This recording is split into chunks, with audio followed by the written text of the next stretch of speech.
Hey, beautiful people. Honest Am here, the creator and writer of the Honestly Sis newsletter, and I am here for another daily motivational video. Let's go ahead and get right into it. These are the videos where we do not just use tarot.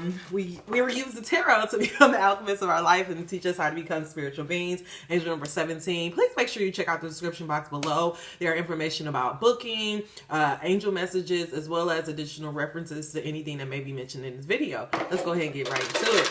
Dear God, guardian angels, and ancestors, we come to you as humbly as we know how to say good morning. Thank you for waking us up and allowing us to be able to connect in this way. Now, dear God, what information you deem worthy for us to hear at this time? Do these messages to me, through me, and allow them to figure out the confusion in me or the viewer's mind. All right, y'all. What we doing? What we hitting on? What we hitting on? What is hitting on? Yo, I wish I knew how to sing. God knew what he was doing. Why he? I could be the next Beyonce if I know how to sing. It's like, nah. All right, y'all. Oh my God, y'all. I'm gonna have to get tarot. Transformation and abundance.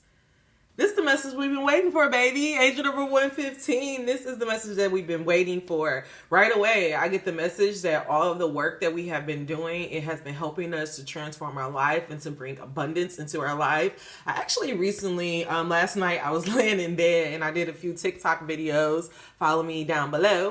And one of the things that came up was that it was this mantra card that had like two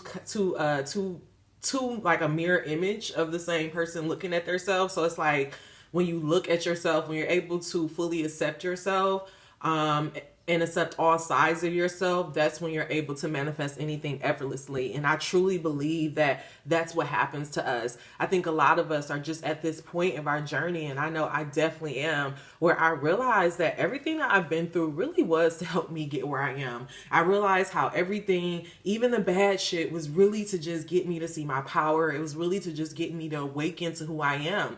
And I also realized that the part of the healing journey is not about changing yourself or trying to become something that you're not. It's really about removing all of those false layers and all of those false things about people that people told you who you are, and really just accepting that you were perfect. You were always perfect, just as you are. And it's like moving through the world in that energy. And when you move through that world in energy, you will naturally manifest things effortlessly, and abundance come to you. In abundance, we have to realize that abundance, I know that when we hear abundance, angel number 248, we automatically think money, but abundance can be anything. An abundance of opportunity, abundance of love, abundance of friends, abundance of family, abundance of experiences, of adventures, of travel. Like, yeah, it's so exciting. Like, and this is where we are. If you have been doing the work, this is where we are. I'm going to go ahead and get right into our tarot and just see like where our energy is, or what anything that God wants us to know. Dear God, guardian angels, ancestors, clarify this message of transformation and abundance.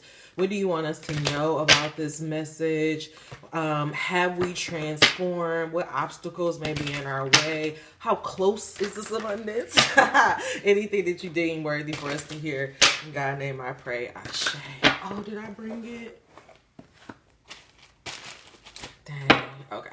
I guess we'll do that next week. I am going to do at least one of these videos where I've been using my pendulum a lot more to just do some yes, no answers. And guys, it is so amazing. And so I want to do a few for the channel just to kind of help you guys learn how to trust your intuition just a little bit more. You guys know I'm all about trusting your intuition. Yes. Yes! All right, so right now, we may be, angel number 408, we may be at this point right now where we're feeling a little bit like this 5 of Cups energy. And the 5 of Cups energy is thinking about all the things that we've been through, thinking about all the things that we had to let go, all of the friendships that didn't quite work out, realizing and finally coming to terms that some of our, relationship with our family members, relationship with our siblings may not be what we ultimately wanted it to be. And we're just grieving the loss of that. And we're feeling the pain of that. And I want you to understand you have to feel it. You have to grieve that loss. You have to allow yourself to go through those emotions, because when you allow yourself to go through those emotions, then you're able to fully feel it, integrate it, and let it go. Remember, we're all about transmuting our feelings, transmuting energy. And so when things are coming up, when problems or issues are constantly occurring in your mind, it's because your mind, your soul is trying to get you to say, hey, let's deal with this. Let's feel this so we can move on. Angel number 515. And so this is where you are. You may have been thinking, you may be wondering, like, why am I thinking about this right now? Like, why am I thinking about all of this bad shit? It's because you're just at this place where you know things will never be what they used to be. There is no going back to the old you. This is you now. And so God is saying, be in that energy, but don't be in that energy too long. Because the thing about the 5 of Cups is, yes, you may have lost 3 things, or you may have lost 3 major things, or you may have lost a lot of major things on the way of your transformation journey. But what you gained and what you still have sustained over those losses is going to carry you through all the way to the 10 of Cups, all the way to the end, right? You're at the halfway point of your journey. You're grieving the losses, but you know that there's more for you on the way, right? And so God is saying, just turn around. I think at this point he's saying, feel your feelings and then know that everything's going to be okay, because you still have these 2 more cups upright. You still have things to come. You still have to get yourself to the 10 of Cups, and that's like the rainbow at the end, right? That's your energy right now. That's where you are. But the card that came out for that's the underlying energy is you're grieving a lot of loss. You're grieving a lot of, a lot of stuff is just coming up, right? A lot of stuff from your past is coming up. But God is saying, don't get so caught in the loss. Feel the loss. Let yourself go through those emotions. Maybe write a letter, burn it, flush it down the toilet, and then just let it go, right? And then remember that you still have these 2 cups upright, these things that you've been working on, these things that are going to eventually turn out very, very fruitful for you in the end. But as you're on your transformation journey, one thing that is going to be very important is your communication, is your boundaries, and the people who you allow to be around you, right? What came out for transformation is the 6 of Swords. And the 6 of Swords is all about, I'm making sure it's, is it 6? 1, 2, 3, 4, 5, 6, 7. 7 of Swords, I apologize. The 7 of Swords. And the 7 of Swords, to me, it is just like this sneaky ass energy. It's like people, just look at him. It's like people trying to see how much they can get away with. And I feel like this is what we have to realize on our transformation journey, that when we meet this halfway point, when we say, okay, I'm no longer willing to accept certain behaviors in our life, we have to stand on it. We have to stand on it and be like, no, I'm not accepting this type of behavior in any capacity. So not in my friendships, not on my job, not anywhere. You have to, the alchemist, you have to be it all the time. If you're a spiritual being stepping into your power, you have to be that anywhere you are. You can't allow this sneaky energy to come around. And matter of fact, it's not, I don't even think it is about other people. I think because you've been grieving all of these losses, it's making you doubt yourself. And I feel like for some reason with this 7 of Wands, what I'm getting is imposter syndrome, right? You're doubting because you've experienced so many losses. You're doubting the transformation. You're doubting the journey. You're doubting, like, am I really as good as I think I am? And God is like, but you still got 2 more. Like, look at these 2. Like, you still have 2 more cups. And it's not like any 2 old cups. Like, you still have things, major things that are going to sustain you and bring in abundance because of everything that you've been through, because you took this time to work on yourself and to love on yourself and to let go of those things that are no longer serving you. So God is like, why don't you feel confidence? It's like because of these losses, it's making you not feel confident and making you not trust your intuition. It's making you become stingy with your resources so you cannot become the King of Pentacles. It's blocking your abundance because you feel like an imposter. And so at the end of the day, you're allowing your past to lead. You're allowing your lower self to lead. Instead of just accepting that, okay, if these people, or if these things, if this whatever is gone in my life, then maybe it never was supposed to be there in the first place. I was recently listening to this podcast about, about, I think his name is Jay Shetty. You know, that the Indian dude with the blue eyes. And he had this guy on there, and they were talking about love. And y'all know how I am. I was so quick, like so many times, because I wasn't in here watching it. I was cooking as I was listening to it. But I like to play YouTube on the TV because I gotta buy me a new Bluetooth speaker. And they start talking about like this thing about your pride, pretty much. Like a guy, like a girl would be in a relationship with a guy for like, 5-7 years, right? And like that, those last 2 years, she's at this point where she want to break up with him, but she's scared, she's worried, she don't want to do it. And then the man break up with her, and then instead of accepting it and being like, wow, yeah, that was supposed to happen, she then turns around and try to win the guy over because of her pride, because of her ego, instead of focusing on the fact that I was about to break up with this motherfucker 2 years ago anyway, right? And so applying that, taking that out of the relationship point of view, just about friendships, just about, we've been around, at least I know for me, there has been so many times in certain situations where a friend made me feel a certain type of way. And I was just like, like deep down inside, I knew it wasn't okay. But because I didn't want to be alone, and because I didn't want, to be this outsider, or, like y'all know, I want to be loved. I'm a Libra rising, baby. I'm ruled by Venus. Like, it's a whole thing. And so, but then when the relationship broke down, and even though deep down in my heart, I knew the relationship was no longer the same, like I'm hanging out with them, I'm struggling to come up with conversations, we're not having that easy flow, it's awkward silences, like I knew the relationship was done, but the fact that it ended, like it's like, again, that your ego not really fully able to accept, like, okay, like, maybe it was supposed to go away. It's like our ego always wants to come up with a reason why, like, okay, maybe I did this right. It's like, again, it makes you doubt yourself, and it makes you have this imposter syndrome about your transformation and about your journey. And I think it's because like the world has, kind of, I'm gonna be honest, it kind of like weaponized people, like people being alone, people not having friends. Like, it's like, if you don't have friends, that's a red flag. But in this day and age, if you don't have friends, like, let's have a conversation. Like, because 9 times out of 10, you could have been like me,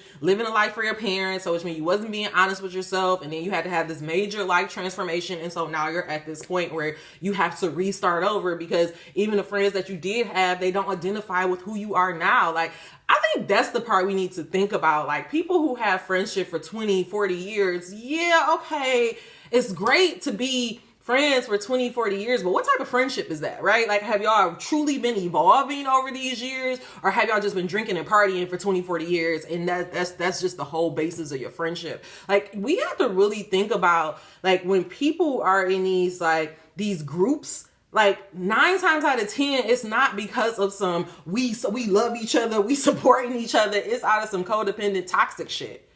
Okay? So it's like, let's just start re-looking at things, and like stop comparing our journeys to others, and stop being so worried about the outside opinion and what other people may think about us. Okay? Angel number 1317. I'm gonna move on. For abundance, what came out is the Hermit reverse. And this is what God is saying. Now I totally understand this message. You're at this point in your journey where you're grieving the losses, and it's making you doubt your transformation. It's making you feel like you are some type of, just to make you doubt it. It's imposter syndrome, make you feel like you're a loser and all these other things. But God is like, no, like hopefully this video will come to let you know that, periods of isolation is 9 times out of 10 is the time for your greatest growth. I'm going to go back to what I've been saying before. I did a whole yoga session on this last week. What if the caterpillar was afraid to get into the cocoon? What if the caterpillar was afraid to get in the cocoon? It would never become the butterfly. It would never be able to fly. It would never know what it's like to soar through the air. It would never know what it's like to, fly off of branches. It would never know what it's like to feel wings attached to its body. Really think about that process. The caterpillar has to leave all its caterpillar friends away. And it has to be like, okay, you don't know if your other caterpillar friends gonna go through the same process and become butterflies. I don't know if the caterpillar mama gonna be there, or if, you know, like, this is the thing. It has to literally leave its total existence, its total life form, everything that he used to know, and go into this period of isolation.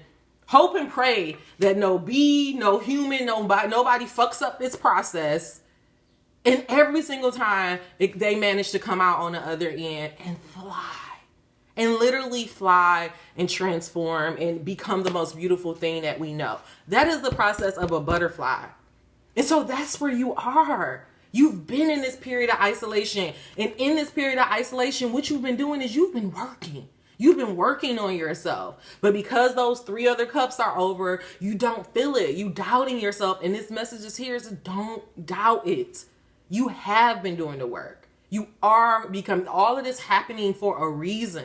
And so God is saying, because you take that time to go sit your ass in that cocoon, sort those things out, get clear with yourself, bring yourself into full, into full balance, then you'll come out and then you become abundant. It's literally, oh my God, I just realized it's literally clarifying what I was saying in that message last night. When you become fully integrated with yourself, then you're able to manifest things effortlessly. And so God is saying, instead of grieving the losses, look at the 2 cups, look at all the things you accomplished. Think about how your intuition has saved you from so much.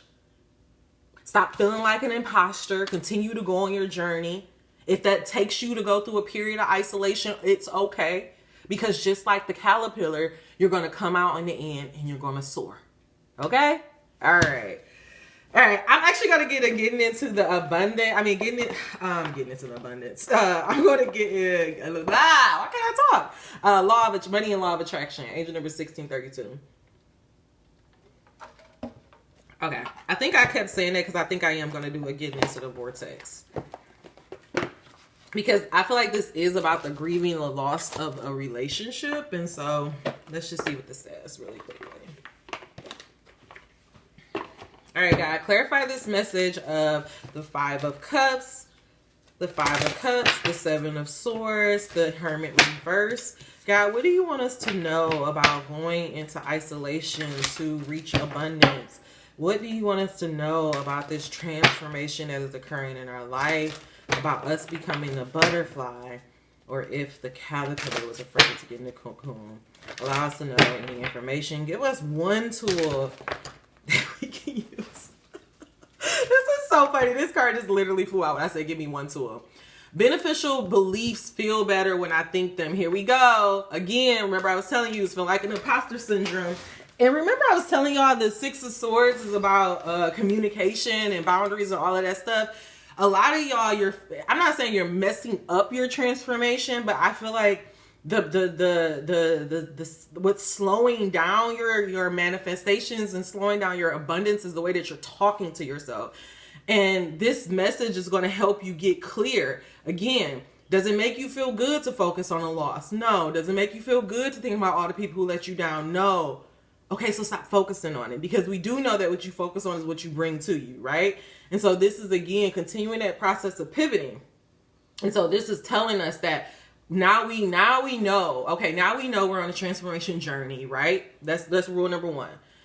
Number 2, now we know it's time to be mindful of the things that we're thinking about and the way that we're feeling, because we know that our feelings and our thoughts help manifest things, right? And so God is saying, instead of staying in this energy of loss and transformation, we have to go on the other side and look at the 2 cups that are still upright. Now, how do we figure out how do we get on the other side? We get on the other side by identifying a beneficial beliefs. There are things in your environment that you believe that match what you want.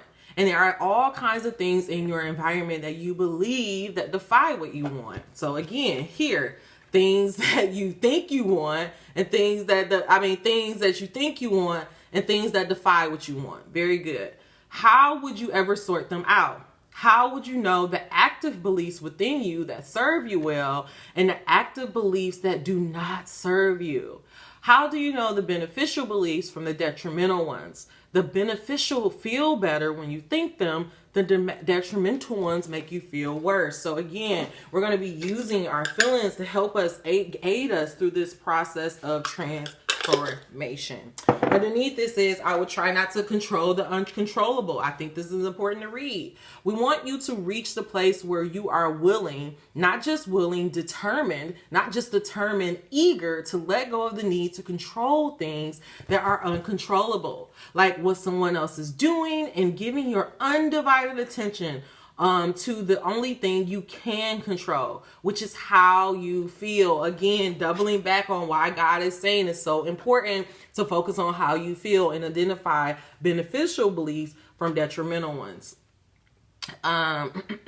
Give your undivided attention to the only thing you can control, which is how you feel in any given circumstance. In other words, we want you to leave this moment saying, I've decided that I'm going to take life as it comes, and I'm going to do the best that I can do in the midst of what I am doing. And so again, it's about going through that process of being like everything is working out for you. And then look at this, the essence of every desire can be filled. You guys already know this is one of my favorite cards on the deck, and all it pretty much says, whatever you desire, you can aspire. I'm going to get this other one, the thoughts that I think determine the relationships that I attract. So again, what God is saying is that we are in this very fertile period of where we can have great transformation. I keep telling you guys, we're in this period of where for the next 3 years, we can set ourselves, for the next 3 months, we can set ourselves up for the next 20 years. And it all comes down to these making conscious thoughts, conscious beliefs, and being intentional about what we choose to think about and what we choose to give our attention to.